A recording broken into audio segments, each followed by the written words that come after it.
खाम्फा बेखेवनायाव हाबाफारियाव नुजाफैनो हानाय बे ओनसोलनि रायजो राजा नोंथांमोन लोगोसे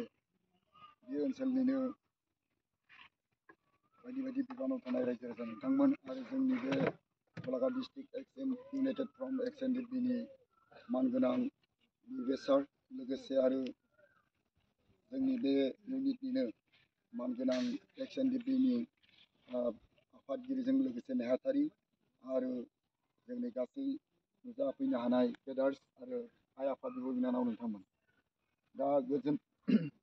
बे दुखुनि समाव जोंनि दानि बावैसो जोंनि बे मुंख्लं खाम्फाखौ बेखेवलांबाय जोंहा बिब'सारा दा बेवहाय जि BTR-नि जि एकर्ड बे एकर्ड बायदियैनो जोंनि BTR आरो जोंनि BKWSC बर' कसारि अट'नमास काउन्सिल मोननो हानाय जादों आरो बे एकर्डआव जोंनि 3,020 सामथिं एसे दंबावो ओमफ्राय बे मुंख्लं जादों आरो बेनिनो बिथां अमर नार्जारिया सासे जोंनि सोद्रोमा जायनिखि जोंनि बे सेपारेट स्टेट नागिरनायनि बेलायाव गावनि जिउखौ बावदोंमोन आरो बिनि थाखायनो बिथांखौ जों दिनै नङा अराय समनि थाखाय जों गोसो गोरबोआव लाखिनांगोन आरो नाजानो नांगोन बिनि थाखायनो आं बिथांनि जिउ जाहाथे सोरगोआव